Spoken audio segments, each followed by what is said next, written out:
नमस्कार दोस्तों, स्वागत है आप सभी का एजुकरेंट इंडिया पर। दोस्तों, दुनिया में ये होड़ लगी हुई है कि कौन सबसे ज़्यादा पावरफुल है।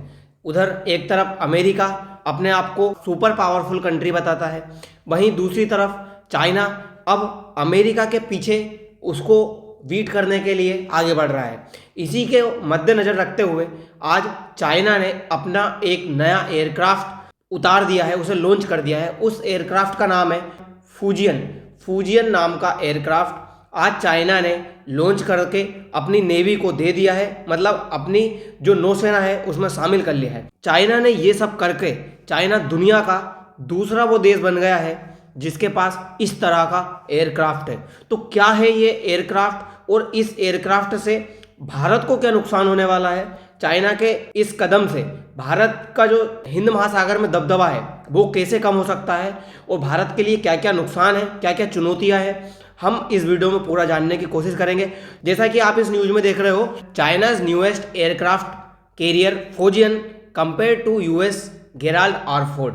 यूएस गेराल्ड आर फोर्ड जो है ये दुनिया का सबसे बड़ा एयरक्राफ्ट है जो कि न्यूक्लियर एनर्जी से चलने वाला एयरक्राफ्ट है। हमने पिछली वीडियो में बात की थी इस एयरक्राफ्ट के बारे में। तो दोस्तों, हुआ क्या है कि चाइना ने अपना नया और अब तक का सबसे आधुनिक एयरक्राफ्ट जिसका नाम फूजियन है वो एयरक्राफ्ट अपनी नौसेना में शामिल कर लिया है। और ये जो एयरक्राफ्ट है ये चाइना का तीसरा एयरक्राफ्ट है, मतलब चाइना के पास इससे पहले 2 एयरक्राफ्ट और है। हम जानेंगे इस वीडियो में कि वो 2 एयरक्राफ्ट चाइना के पास कौन से हैं और किस टाइप के हैं, क्योंकि ये जो एयरक्राफ्ट है ये चाइना का अभी तक का सबसे हेवीएस्ट एयरक्राफ्ट माना जा रहा है। दोस्तों, जैसा कि आप इस तस्वीर में देख रहे हो, चाइना के राष्ट्रपति शी जिनपिंग ने 5 नवंबर को हाइनान प्रांत में आयोजित एक समारोह में फूजियन को नौसेना को सौंप दिया गया है।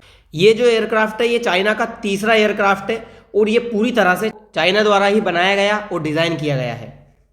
दोस्तों, आप इस तस्वीर में उस एयरक्राफ्ट को देख सकते हैं। ये जो एयरक्राफ्ट है ये सुपर मॉडर्न कैरियर है जिसमें इलेक्ट्रिक सिस्टम बेहतर तरीके से इस्तेमाल किया गया है। इस पर J-35 और स्टेल्थ फाइटर भी तैनात किए जा सकते हैं। स्टेल्थ फाइटर क्या होता है दोस्तों? स्टेल्थ फाइटर होते हैं कि जो रडार में पकड़ में नहीं आए, उसे स्टेल्थ टेक्नोलॉजी कहते हैं। वो ना क्या, जैसे अगर रडार मान लो यहाँ से रडार भेजी गई और ये जो प्लेन है यहाँ से उड़ के जा रहा है तो ये क्या है, टकरा के वापस आती है रेंज। लेकिन जो स्टेल्थ टेक्नोलॉजी वाला होता है ना, उसमें ये जो रेंज होती है वो एब्जॉर्ब हो जाती है, तो ये रडार क्या है, पकड़ नहीं पाती है। इस टाइप के जो विमान है वो इस पर उतारे जा सकते हैं, फाइटर जेट्स। आप इस वीडियो में ये सब देख सकते हैं। आप देखिए, ये एयरक्राफ्ट है वो चाइना का।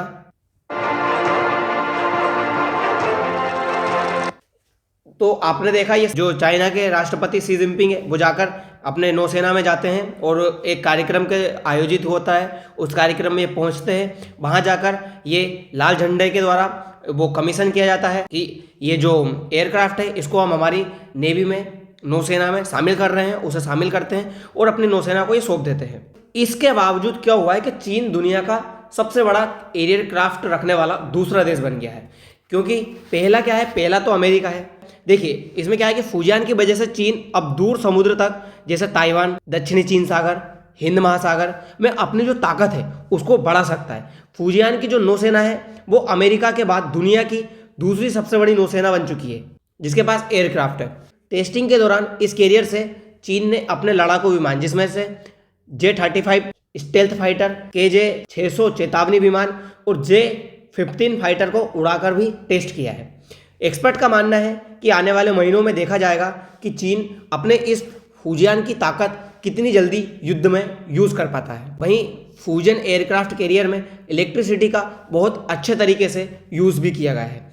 चीन के पास इससे पहले 2 एयरक्राफ्ट रह चुके हैं, दोनों रूस द्वारा डिजाइन किए गए थे, जिसमें से एक का नाम लियाओनिंग है जो सोवियत यूनियन का अधूरा जहाज था, जिसे 1985 में रीगा नाम से बनाना शुरू किया गया था और 1991 में सोवियत यूनियन के टूटने के बाद इसका काम रुक गया था। उसके बाद 1998 में चीन ने इसे यूक्रेन से खरीदा और 2002 में डालियन शिपयार्ड लाकर पूरा किया गया।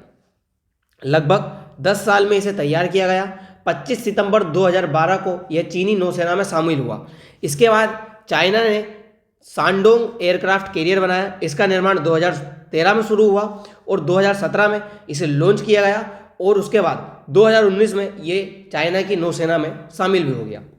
वहीं दोस्तों क्या होता है कि किसी भी एयरक्राफ्ट कैरियर से किसी भी फाइटर प्लेन को टेक ऑफ करने के लिए इस सिस्टम की ज़रूरत पड़ती है, क्योंकि क्या होता है कि ये जो इनका टेक ऑफ का जो रहता है एयरक्राफ्ट का, ये बहुत छोटा रनवे होता है। इस रनवे से अगर फाइटर जेट्स को उड़ाना है तो उनको एक अलग तरह की टेक्नोलॉजी की आवश्यकता पड़ती है, जिसे काटोवार सिस्टम कहा जाता है।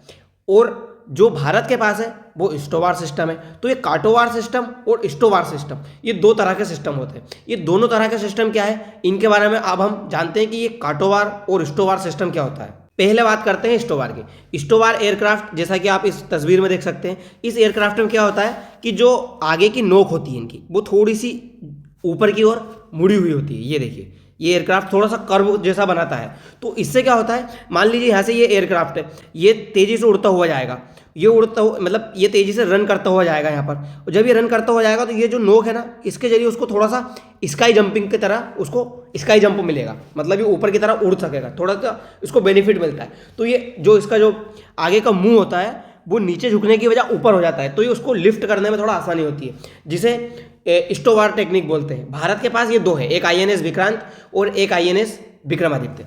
ऐसे ही ये है काटोवार सिस्टम जो होता है, उसमें क्या होता है कि जिसकी आगे की जो ये नोक है, इसे नाक बोलते हैं, ये होती है चपटी। इसमें इसका जो रनवे है ये छोटा सा रनवे ही है। तो इसमें क्या है, ये प्लेन जो मान लीजिए कोई भी फाइटर प्लेन है वो रन कर रहा है, तो ये रन करता है तो ये इसको उड़ने में मदद नहीं मिल पाती। तो इसमें क्या होता है, इसमें एक इलेक्ट्रिक मैग्नेट लगी होती है, जो क्या करता है कि इसकी जो स्थितिज ऊर्जा है उसको गतिज ऊर्जा में परिवर्तित कर देता है। तो जिसके कारण जो इतनी सी दूर में है ना, वो इसे आप बोल सकते हो गुलेल की तरह यूज कैसे करता है कि खींचने के बाद वो थोड़ा सा स्पीड से आगे जाता है। ऐसे ही इसमें जो मैग्नेट वो जो लगी होती है वो उसको अपनी ओर तेजी से खींचती है, यहाँ आगे की तरफ हुक का काम आप मान लीजिए हुक की तरह काम करता है, ये आगे की तरफ इसको खींचती है।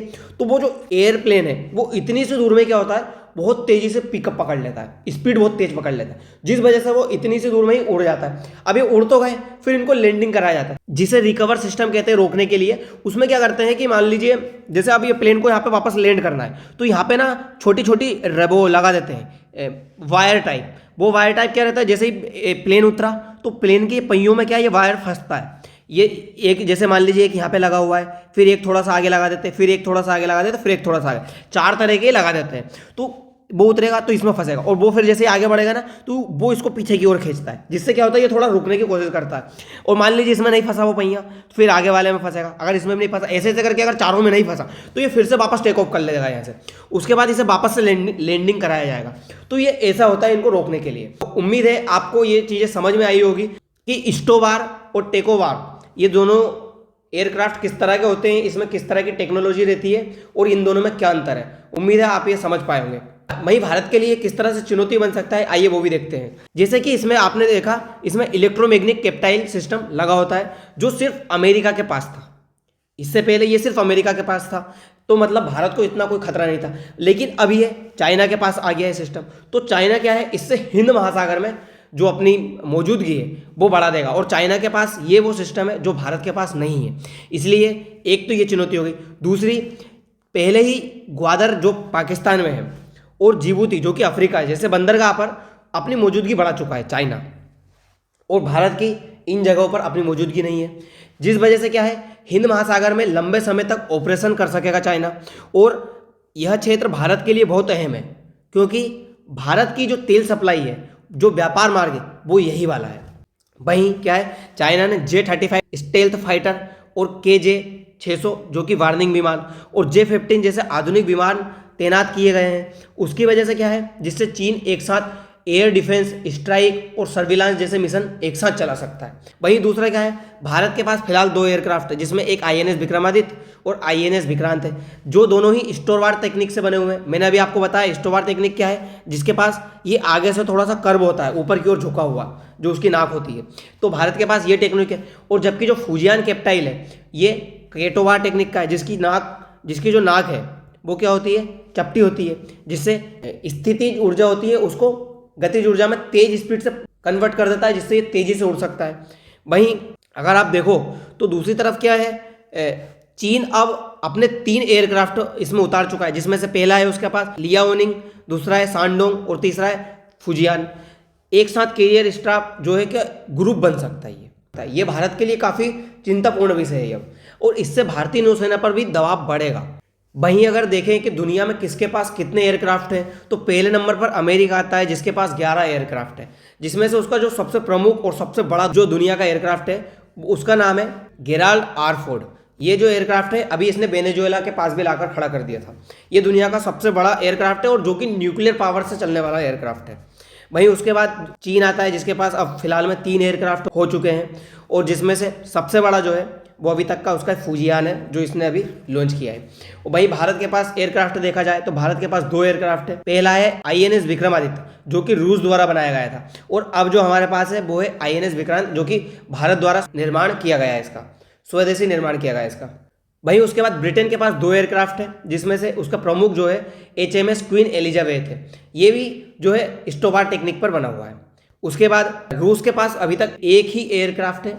उस एयरक्राफ्ट में उसका सबसे प्रमुख ही यही है, एडमिरल कुजनेत्सोव, जो कि रूस का एकमात्र एयरक्राफ्ट है। इस पर रूस जो है सुखोई 33, MiG-29 ये विमान इस पर ऑपरेट करता है। ये डीजल गैस से चलने वाला उसका एयरक्राफ्ट है। तो दोस्तों उम्मीद है आपको ये सब चीज़ें समझ में आई होगी। अब देखना ये होगा कि भारत इस चीज़ों से कैसे निपटता है। वो सुनने में आ रहा है कि भारत अपना जो तीसरा एयरक्राफ्ट है वो बनाने में लगा हुआ है, जिसका नाम विशाल है, INS विशाल। तो ये भारत के पास 2026 तक आ जाएगा। अभी फिलहाल में तो नहीं है, लेकिन हाँ हम भी 2026 तक चाइना की टक्कर में खड़े हो सकते हैं। तो और ये जो हमारा विशाल INS विशाल जो बनने वाला है, ये भी केटोवार टेक्निक के ऊपर बनने वाला है, यानी कि जो चाइना ने फुजियान उतारा है ना, उसी को टक्कर देगा ये भी। तो दोस्तों मिलते हैं अगली वीडियो में, फिलहाल के लिए इतना ही, धन्यवाद।